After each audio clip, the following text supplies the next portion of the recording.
noticed on our journeys, just so you guys know what you're in for if you're first timers starting out. We do live full-time in our RV. Right now we are completely off-grid and we have been for a few months. The first 1,000 miles. About 1,000 miles from nowhere. So we made a list, as you can see, because our memories are like, boo, and they just leave our heads. So let's get started. Number 1. Alright, we have learned it is very important to slow down. We were rushing through a bunch of stuff and just trying to get where we were going because we kind of had to be somewhere warmer for winter. And we realized that tensions were high and the kids were getting restless, so we had to slow down, enjoy the journey, and just take it one step at a time. Yeah, we were just go all the time, and it was just, it started to burn us out. Yeah. Trying to get to our winter location since we can't make it down south this year. Thank you, COVID. Number 2. Oh, Sanitation man. dumps on Sani dumps on all these different places. Don't trust the sites. Don't trust iOverland or don't trust the Sani dump sites because half the time they're not even operational anymore. Call ahead. Yeah, you don't even know until you get there, right? We had that And one don't car leave it parked right on top of the Sani dump. So this is the Sani dump station. I guess we're supposed to just dump it into the car. Anyways, on to the next one. Oh my gosh. And don't leave it till the last minute, because if you leave it till the last minute and you are planning to go to a specific Sani dump and you can't get in, you're pretty much screwed. Right. So we did that. So expect the unexpected. Yes, absolutely. Number 3. Don't let setbacks dictate your mood. As you saw in our video in Drumheller at the mechanics. Lost it. I snapped, lost it. I stormed out of the building. Yeah, we were about to do some power drives to the, solar plexus, and but we simmered down by the next day. We did apologize to them. When things happen, you need to just deal with them, and you can't let them get you down or upset you, because it's such a small part of your journey in the grand scheme of things. You just have to deal with it and know that tomorrow is going to be a better day. You just gotta let it go. Just brush it off, deal with it, and go on with your business. Shit's gonna happen. Number 4. So number 4, if you can do this without kids, do it. I'm just kidding. What he means is number 4 is keep your kids busy. Yes, that's what I meant. Take them on adventures, be active, let them have their own journey as well. They are here with you. So you gotta remember, this isn't just for you, it's for them too. It's enriching their lives, it's teaching them things and showing them things they wouldn't normally have been taught or saw. So if they have questions, just slow down, answer their questions, try to be patient no matter how rough the day is going. And there's a wasp in my face! Number 5. Alright, one big thing I learned. That was a big wasp. Is every video we've watched out there, they said, it's not a holiday, this is your life. It feels like a holiday for quite a while. I think keep it a holiday, because everyone has a better time on a holiday. Everyone says it's your life, true, it's not a holiday. I'm in the frame of mind, life should always be a holiday. Go into it thinking that it's going to be amazing. Don't go into it thinking about all the naysayers and the problems and the hiccups and hang-ups and all that stuff. You have to go into it thinking this is a holiday, it's going to be amazing, because if you don't do that, you're going to get really bogged down and really depressed and really sad and just want to give up. Like, there's a lot of things that have happened, a lot of repairs, a lot of other crap that just happens in life, and you do this to get away from that. So if you're bringing it with you, that's not exactly the point. Keep a lot of alcohol on hand. No. Sometimes. Sometimes. Anyway, adaptation. In our video, you probably noticed that Chris was shaving outside, hooked to a generator with a little pink mirror. I was shaving my legs outside in the middle of a rec center parking lot. I also washed my hair in the sink. Still pretty cold, eh? It's cold. We'll have to get that instant hot. Yep. We don't have hot water. So now that we're a little more stationary, we actually collect and use rainwater, and when the generator's running, we microwave it for showers as well as for doing dishes and stuff. So we've learned to adapt in ways that I didn't actually think we would, but you have to. Like, you can't expect everything's gonna run like a home. You're not essentially living in a house that's got water or power all the time. So yeah, here's the big thing is we've been wanting to get an instant hot for a long time. And really, the only place that stocks them is Amazon. yes, But if you don't have a permanent address, you're moving you and moving can't and order moving, things off Amazon. where's it getting sent to? So we just, every place we go, we check the Home Depots, we check the Canadian Tires, Yeah. we check, you know, all these places. And I mean, we've found a few, and sometimes they were astronomically expensive, and we thought, you know, is it really worth that at this point, or should we just keep doing what we're doing because it's working? Yeah. So there's been a couple times we did pass them up. I think the only place we actually found them was Lowe's, and whenever there's a city that has a Lowe's, we go and check. We've been using the solar shower like crazy, and Yeah. when it's nice and sunny out and hot, it's It's hot. awesome. We took a shower that was probably hotter than, you know, a normal Hotter shower. than a normal shower. right? I burnt my back But last night, I decided to wash my hair in ice cold water. and yeah, it froze my head. So you know, it's got Yeah. its ups and downs. But we're trying to live off the land as much as possible. It's I guess. it's nice knowing too that you don't need to rely on those things. Like if we had started this journey with a hot water tank or an instant hot, if it had gone on the road, we'd have been devastated and wouldn't have known what to do. But because we didn't have it, we adapted, and we've been making do with what we have the whole trip instead Yeah. of relying on something that, like I said, if it had gone, Yeah. we'd have been like, oh my god, what do I do? We have no hot water. But instead, we haven't had hot water this whole trip, and it's been, now it's been 4 months? June, July, August, September, October. It's been 5 months since we started this journey, so it hasn't really set us back that much, What's up, so to Presley? speak. Number 7! On to our next point. Just one second. What are you doing? If you're planning on doing boondocking versus staying in campsites, this is a big one. A lot of people prefer campsites because of the amenities, but we have some news for you. We have found in the long run, everywhere we've gone, boondockers are a lot more kind and understanding than campers are. Yeah. Campers a lot of the time are there for holidays. They get really upset, like if your kids are loud, or if you like hang your laundry outside, for crying out loud. Like, they get really weird about it. And boondockers are doing the same thing. So I find like they're a lot more understanding, and they don't care. Like we asked everyone. We were very respectful. We asked everyone before running the generator. Yeah. And nobody had a problem with it. They understood we had to run the generator to top up our batteries. Yeah. People boondocking seem to be a lot more free spirited. Yeah. Right? And you know, they're a lot more open to meeting people and to the possibilities and seeing how other people are living the same lifestyle. Yeah. When you're hooked up to full hookups, it's like a home away from home. Yeah. Like we do it here and there because, as you saw in our previous videos, we've done campsites just to like bang out a bunch of laundry and stuff, so we're not constantly emptying our gray tank. So what's happening today? We got a campsite for 2 nights, and I'm on my second of 6 loads of laundry because wow, does it smell like feet in here. Yeah. But I mean, that's the only reason we've gone to campsites. And surprisingly, boondockers, like with social distancing with COVID-19, is a lot more respectful. Yes. Everyone gives space, and it's amazing. You go to a campsite and they're right up in your face, and they're got their hand out to shake you. And it's just not that. I mean, it's awesome that they're friendly in that aspect, but it's. And also, we're trying to stay safe. We're trying to keep people safe.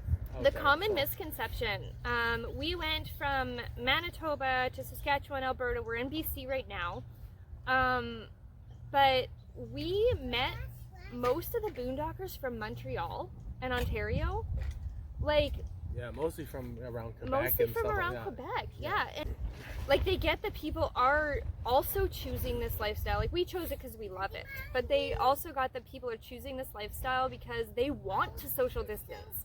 So it's kind of a different mentality. We're not just going camping. We live this way, which is a lot different than when you go out with your family for 2 weeks. You don't have to really empty. You don't have to do laundry.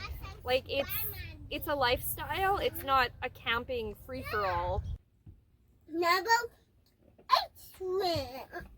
Facebook groups really, really help. We Yeah. have been in so many towns or cities, and if we needed to find somewhere to go, like a local spot that isn't listed on iOverlander or freecampsites.net or something like that, throw it out there on one of the Facebook groups for that area, and people have been so helpful. Like, we found so many spots that we would have otherwise not found that were level and weren't hard to get to because they were local spots, and you wouldn't have known about them if you hadn't have reached out to someone on there, as well as like little tips. And anytime you have a question, you can throw it out on any of the boondocking or camping sites, or the RV living sites have been really awesome. And people, like, you get like 25, 30 answers every time you ask a question, no matter what it is. There's people asking like reno questions. There's people asking, what kind of rig should I get? Why should I get it? Like, should I be going to campsites? Should I be doing boondocking? Like, there's it's endless the amounts of information you can gather from there. Join a group. We're on like 17 groups. But if 17 or you're 18. gonna drive something like this, don't do a van life, because we like to live the van lifestyle, but it's kind of hard to be inconspicuous in this thing. Yes. So a lot of van life people are like, please move down the street, go away from us. Yeah, You're drawing and, attention. And when you go on van life sites too, which we are members of a couple van life sites, you have to keep in mind that they're not going to, for the most part, discredit you for having a bigger rig. Like, they've all been very nice, but if you're gonna ask a question, tell them the size of your rig. Because when you ask where you can go to park, you're gonna get a little parking lot off a beach somewhere that you ain't never gonna fit in. Yeah, you can't even get down the hill. Yeah, so you have to be a little more specific when you're not directly in a van.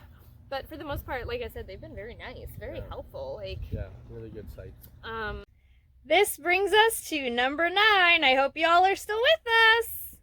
GPS and time. Okay, so for those of you just starting out,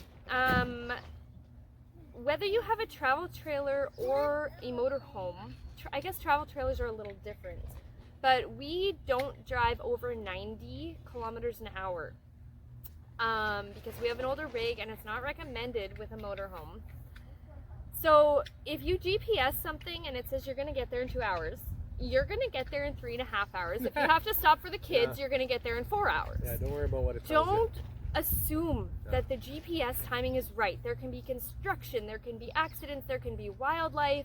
You can't tell a campsite, if you're doing campsites, you can't tell them you're going to be there at a certain time without giving them a 3-hour leniency. Even when the GPS tells you there's a few-hour delay, it's not going to happen. It's way longer than like that. we've seen delays on our GPS that weren't there.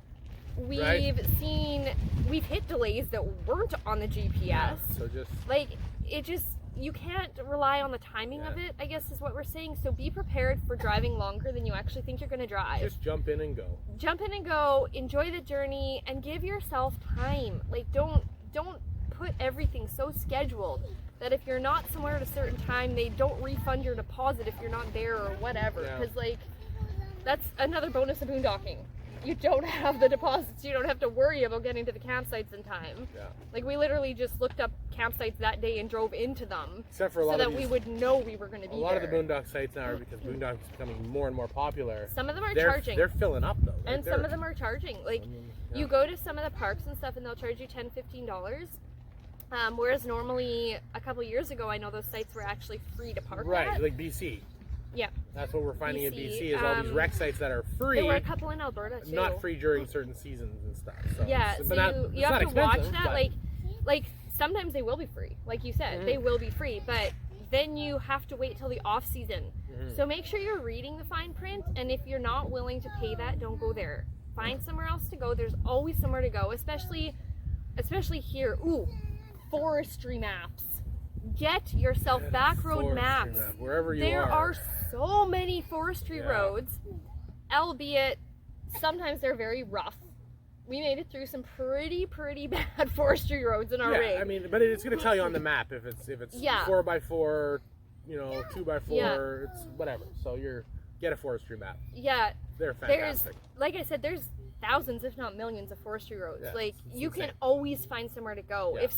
If a plan doesn't work, look at your forestry map and find somewhere to go. Yeah, kick it old school. Get one of those big old maps instead of relying on your phone. It's totally legal for one. Bylaw's not going to bother you, and you're allowed to stay there different variations of time depending on what province I'm assuming you're in. we're Just in Canada, make sure you know the regulations. Yeah, I'm assuming down in the States, right? Because they have BLM land, right? It's different. So we have Crown land up here that is managed by different forestry companies. However, sometimes the Crown land are provincial or something parks or whatever, and they still charge you $10 or $15 a night. So you have to be careful of that too. We've run into that a few times actually. Yeah. Where we were going to stay somewhere and they're like, oh, it's $15-$20 a night. And we're like, we're off-grid living. So obviously we didn't go there. We bypassed it and found a forestry road, but and some of them are really beautiful. So, you find these forestry roads, they're right by waterfalls and stuff. Really good point though, because if you are going to do a lot of boondocking away from bigger cities and things like that. Make sure you have cell service. No.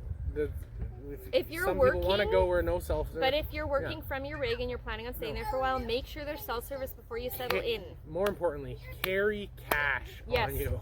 Because there's no ATMs, right? And if they're going to spring it on you and you're in the middle of nowhere and you drove 4 hours to get there, then they'll be like, oh, it's actually $15 a night. They will make you drive to go get cash. Yeah, so make sure you have cash on you. Especially if you're in a motorhome and don't have a vehicle, carry cash on you because you're not just going to unset your motorhome and drive away on a difficult road to go find an ATM to come back. You would rather just keep going.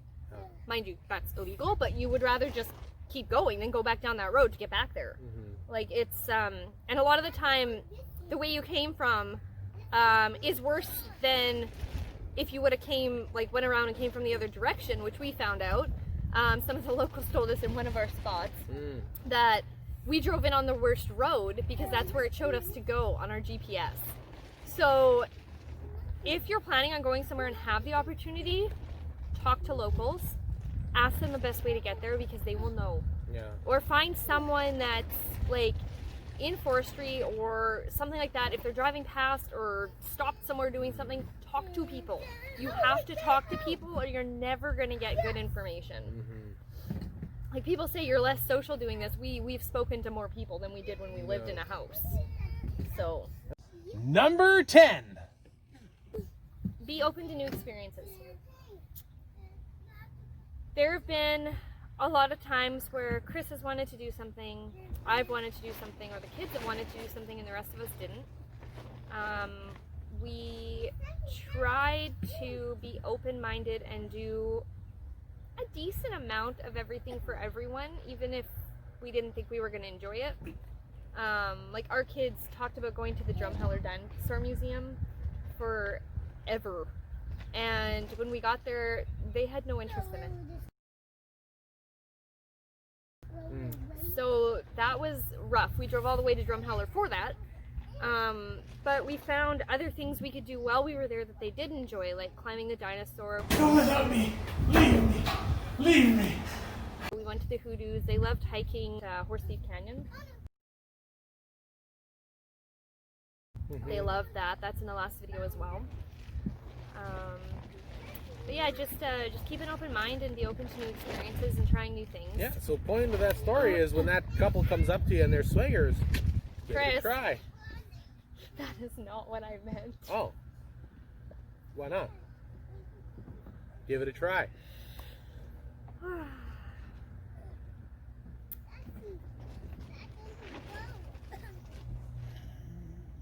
Awkward. We found beauty in the most unexpected places.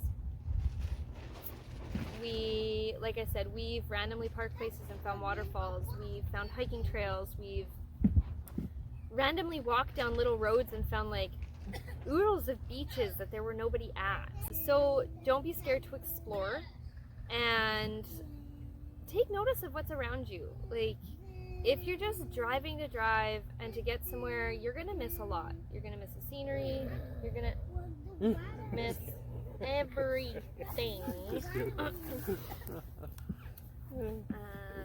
Not every stop will be glamorous. We've stayed at Walmart's.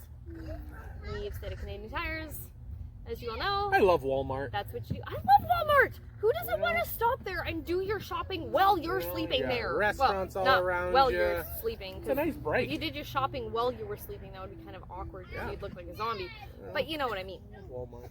I love Walmart. Good job, Walmart. I know. Great job, Walmart. Thanks for and I having am us. so sad that you're closing a lot of your boondocking spots in Walmarts right now, Canada. What's What up is with that?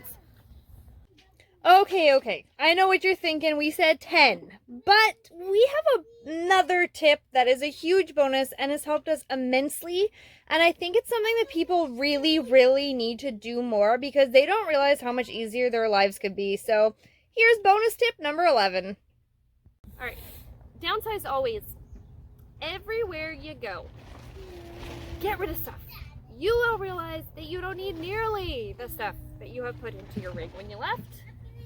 When our kids grow to their clothes, we find someone in the campsite or boondocking or close to there who has a kid around that size, and we literally give their clothes to anybody there. We gave their double stroller to a family we found in a park because she was carrying her children and we thought she might want a stroller. Yeah, it worked out well. Like, get rid of your stuff. If you see an opportunity, get rid of it. You don't need a lot of stuff to live.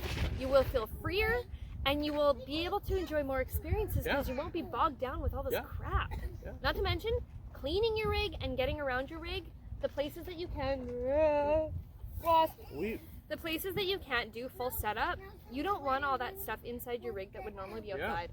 Like, it is awful jumping over like steps and buckets full of stuff, and it's just not good. So if you don't have the storage, it shouldn't be inside. Get rid of it. Yeah, we've tried that with the kids a couple times and It doesn't work. they're still here. Kids are still here. We didn't try to downsize our kids. We would never do that. That's You have it. a wasp on your finger. Ha! Now who's freaking out? Yeah, so in closing, thanks for joining us for nap time. We are trying out a new type of video by doing this, because people do have questions. If you guys want to see like all of our expenses since we started this, like the expenses of our reno, Because I don't want to see them again. no, exactly. The expenses of our, like, all the repairs we've had to do, all that stuff. Drop a comment below and let us know. Just because we do have all that information, we just didn't know if anyone would be interested in seeing it. As well as anything else. Tell us what you guys want to see, what you'd like to watch, what you're interested in, questions you have. We're very excited to start our first question and answer at the end. That would be awesome. So excited. Hey, wake up. Wake up. Thank you. So you talk if I'm so boring. No, You're not saying anything. Every time I say something, you say, what he means is... Because you don't explain yourself good. No, I mean it the way I say it. People need to understand what you're saying. Anyways, this has been fun. Oh yeah, it's been a blast. Knucklehead. Thanks for watching. Thanks. Love you guys. I did the wink and the gun. I can't wink. Hey again, sorry this video is getting longer than intended, but I just wanted to say before we go that I have put links below to all the videos and Facebook groups that I mentioned in the video. As well, there's a bunch of support links and stuff down there, so if you guys would like to support us in any way, whether it's monetarily or not, liking, sharing, subscribing, all that stuff helps us out immensely. We love you all, and we will see you all next time.